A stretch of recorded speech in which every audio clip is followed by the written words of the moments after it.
of girls. What's actually interesting is if you watch this clip, Myron, like the desk in front of Myron, almost flips. He gets so horny being fucking white guys and being called racial slurs. I don't know if you've seen this before.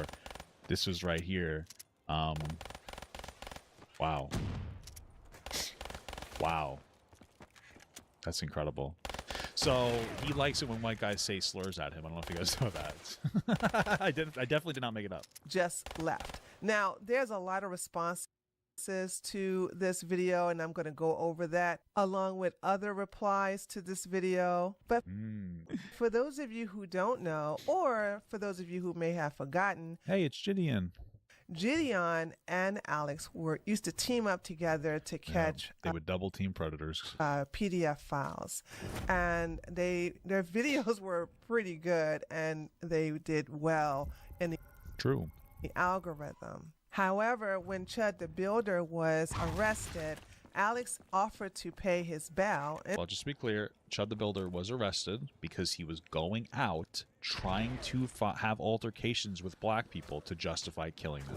There are tweets that he has made saying that he wants to kill black people. It is not just like a thing that happened. He wants to harm black people very clearly. And he went out and he ended up shooting himself and a black person, a veteran, by the way. And Alex decided it was free speech, even though it's not. And he donated, I believe, $110,000. Or he pledged that he would give $100,000 for bail, I believe. And then he gave $10,000 to Chud the Builder's GoFundMe. So he's using the donations that he's getting from predator catching instead of doing it to help more children or just, nothing with it. He decided he wants to donate it to racism. So it's incredibly bad. In full, I think of $1 million.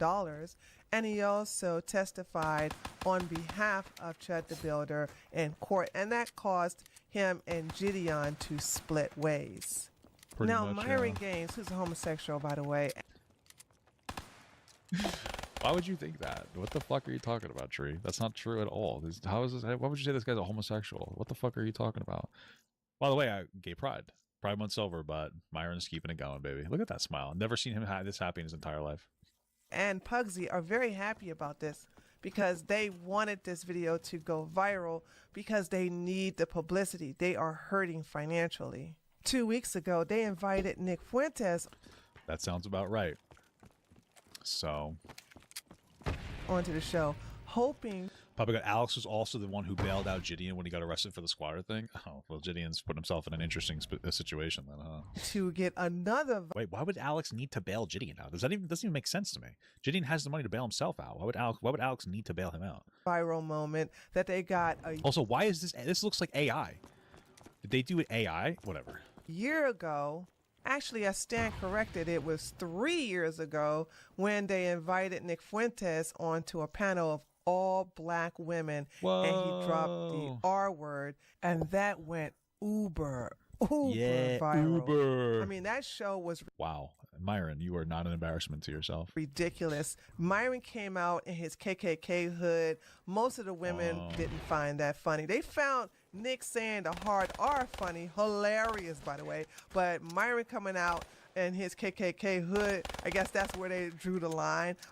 Well, I don't understand. This is what fucking gets me about like racists. Like they're not funny. Like to them, jokes are just saying the N-word and being racist. And Myron wishes he was white. Obviously, we know he loves white men. He's gay for white men. I think that's incredible. You know, that's so beautiful, but that's what he is. And so he hates himself. He hates the fact that he is black. That's why he goes into white supremacist Twitter spaces and begs for attention and gets on his knees and he gets really horny when people call him the N-word. As long as they're white, of course. But it's like, can't you guys make funnier jokes? There are so many other things to make fun of black people for. And like a fun way, not in like a negative way. Like jokes can be fun as long as they're not hateful. These guys hate black people. That's why they want to be hateful. Right? Like, you guys know, go into a hot topic. I say this all the time. You go into a hot topic. What do you see? White people with strange color hair and regular black people. Because regular black people, for whatever reason, love anime. Instead of walking up to a black person and touching their hair to try to compliment them like a weirdo, just be like, hey, what's your favorite anime? All, especially black guys, they'll all have an answer for that. It's fact, right? There's better commentary to do on things. You know, then there are better jokes to do on things than to just say the N-word and wear a KKK outfit. That's insane. It's just like people, they say they want free speech and stuff and jokes back, but they don't want to make jokes. They want to be lazy and just be like, and they go hateful joke about black people. It's not about being a joke. They hate black people. That's it. Like, be a little more intelligent with your fucking racism, because it can be fun. Black people can take a joke. And they also might take my wife because she's a BBW white woman. See? That's why I'm spiritually black. I'm also afraid of dogs. Something to think about. We're not going to talk about how my dad not being around, okay? That's not appropriate. So, but the black community really came after the women, and it did have some consequences and repercussions that I'm going to actually talk about in this video right here, because they tried to get an all-black female panel for Nick Fuentes 3 years later, and it didn't work out. But let me tell you something. This entire episode was hilarious, and I'm going to feature that tomorrow. Okay. So for this video, we're going to